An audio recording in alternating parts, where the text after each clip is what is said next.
چې کله مقابله ته وته سبای جنگ شروع شو. خو خالد بن ولید صحابه ته کوم ټول شهیدان شو زمنګ مدد ته بسوک ناراضه بس صرف سیل کوي تاسو. 3 میله کې کافرو فوج پروت دی لسلا کا 3 میله کې صحابه کرام 2 زره پراته دي. دا شپېته کسان 1.5 میل ته ورله هغه هم چې د 15 زره کسان 1.5 میل ته رااله 1.5 میل مینس کې جنگ ونه خط. تر ماجیګر ټیمه پورې دا 15 کسانو د 15 زره فوج مقابله وکړه. لیکن د ماجیګر پورې چې دینو دا مسلمانان په کافرو کې وردن نشو خو یو مسلمان مخکارېده.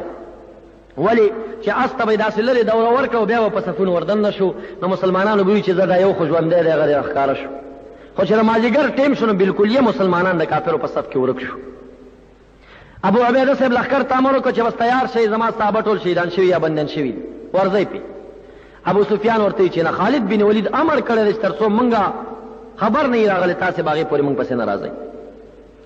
د ماښام ټیم و چې هغه 15 زره کسانو ته دې 15 صحابه کرامو شکست ورکړه هغوی وتښتېده او خالد بن ولید ستړی ستومانه د مسلمانانو لښکر ته راغی پاس باندې سور چې راغی صحابه را روان دي ستړي ستومانه چې وشمارل نو 20 صحابه ورسره دي 40 صحابه ورک دي.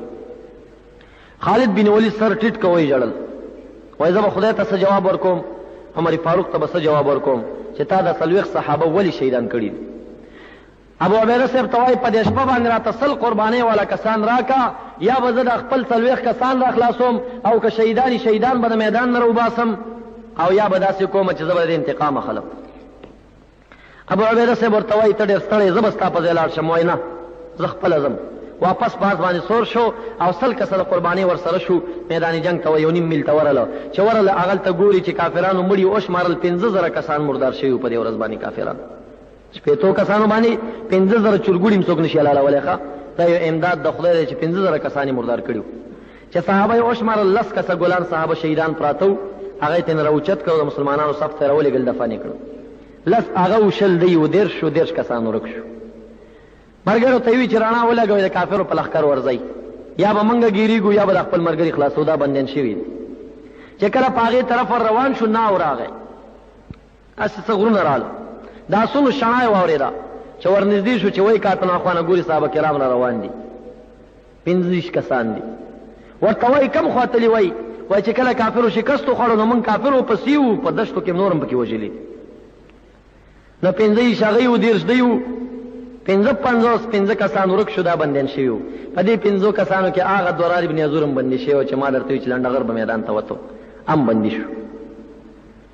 ټوله شپه خالد بن ولید د ژړا د لاسه خوب ونه که چې زه به خدای ته عمر فاروق ته څه جواب ورکوم چې تا دا 10 کسان ولې شهیدان کړي او دا 15 کسان درنه ولې بندیان شوي. دا غم اوس وګوره دومره ایمان مضبوط دی 15 زره کافران مردار کړي او 10 کسه د شهیدان شوي دي خو بیا هم غم ورسره دی. نو سبایی ټیم چې شو هرقل بادشاہ ته استازی لاړه چې زموږ نه 15 زره مردار کړي دي او داسې مسله پیښه شو هغوی 15 کسان جنګ ته رایستي دي څه چل وکړو سره.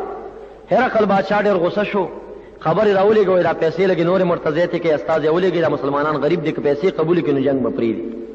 نو بیا یې خبر راولېږه وایي که تاسې چېرته جوړه کوئ نو موږ به هر یو ته ډېرې پیسې ورکو او دا روغه را سره وکئ. ابو عبیده بن جراح ورته وی چې ما درته 3 خبرې کړي دي یا راسه ایمان راوړئ یا به ټیکسونه راکوئ او یا دا دی چې جهاد ته تیار شي بله خبر نشي کېدی. ډېره غیرت مضخه شی دی کلکه خبر چې وکړه کفر ډارېږي که سسته دې ویله که ته کفر په تا راځي.